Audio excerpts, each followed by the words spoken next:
Exposure flash. I use this all the time and I love it.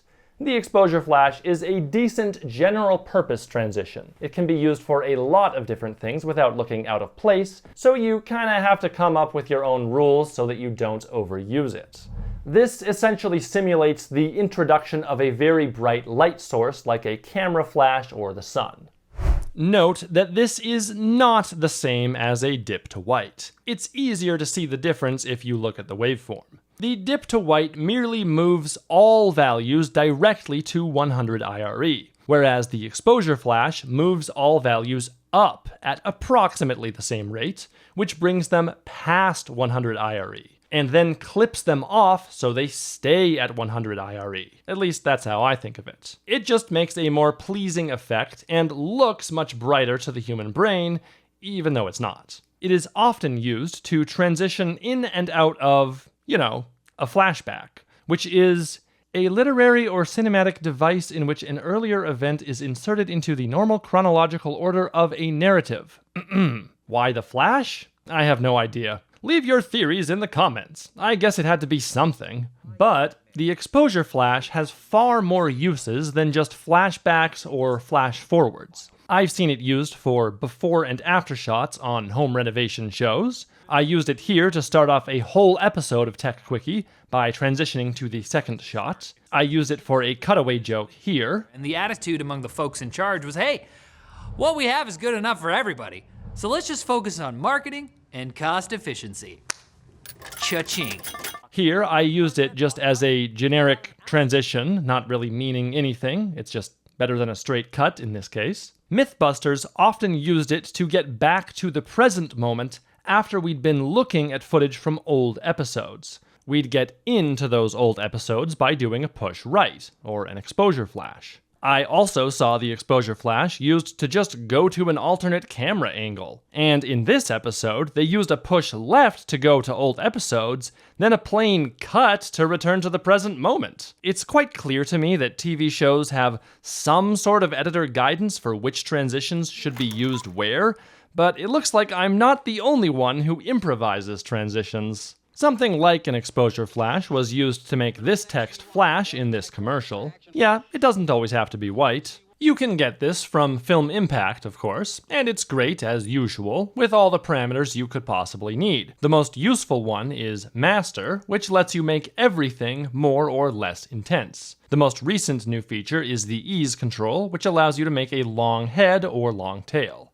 Or do this thing. I use this transition all the time, however, you don't need to buy this one. You can easily achieve great and repeatable results with a simple adjustment layer. Plop one down over a cut in your footage and trim the ends to your desired length. I've used 10 frames. I prefer to make the tail end a little bit longer, and I like to put a marker on the exact spot of the underlying cut for easy snapping. Put the levels effect on the adjustment layer, and inside the parameter RGB white input level, make 3 keyframes.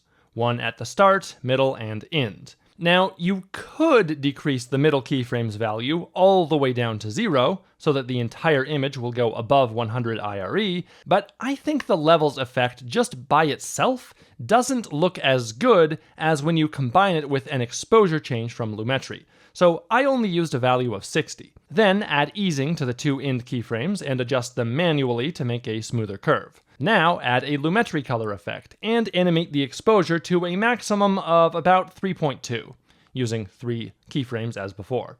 This plus the levels effect should get most of your frame to pure white, but not all of it, which to me feels about right. Now add the Gaussian blur effect such that it's above the other effects, meaning the blur will be applied first. You can experiment to see what you prefer, but I think this way looks best. Make your 3 keyframes and use a blurriness of about 70. Then I just used Easy Ease for the keyframes on the end. And there you go, it's a custom-made exposure flash.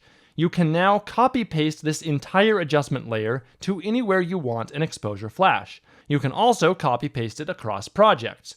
Put it in your template Premiere project, or just save all those effects as one preset with either scaled keyframes or keyframes anchored to the endpoint, and then you can plop that onto a new adjustment layer whenever you need it. Also, if you want, you can add a short dissolve to the footage underneath.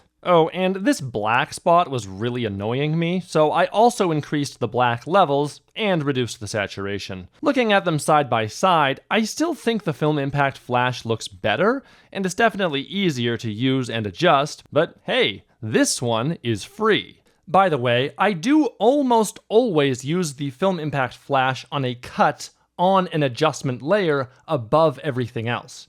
You can use it in all the normal ways, but if it's just on the head or a tail of a clip, you gotta be aware that it'll start showing through your layer at the 50% mark. Mr. Horse has this transition too, but it's not free. I believe it's called Exposure Light. I like how it has a long tail, which is adjustable as usual, so is the head, but it only uses the proc amp effect. There's not even any blur, so you often get these ugly black lines around everything. It just looks wrong. That's actually disappointing. How fast should it be? You might think that a flash transition should be fast, because a camera flash is fast, and yeah, sometimes that works, but in general, I don't think so. With that logic, a flash should just be using a single frame of pure white, or less than a single frame, considering how modern CMOS sensors use rolling shutter, not global. So we're not going for total realism here. For many years, my flash transition preset has been set to 12 frames for a 30 FPS timeline. I'll use that duration for scene changes. When I am very explicitly simulating a camera flash, I do tend to make it shorter than 12 frames. And on rare occasions, I'll make it longer, but almost never more than 1 second. I'd only use a really long flash transition for something that's a big deal, like a flashbang grenade has gone off, or someone has died and gone to heaven, stuff like that. Sound effects to use. I'll usually use a whoosh sound effect, but sometimes I use this one to make the transition hit a bit harder. It's more of a small explosion, but I'm sure there are much better sound effects you could use for this transition. You just watched one chapter from a longer transitions tutorial, which you can also watch right now for free from the link below, or just click this little thingy on screen right now. The tutorial covers nearly every useful transition and every transitions vendor. I'll see you there.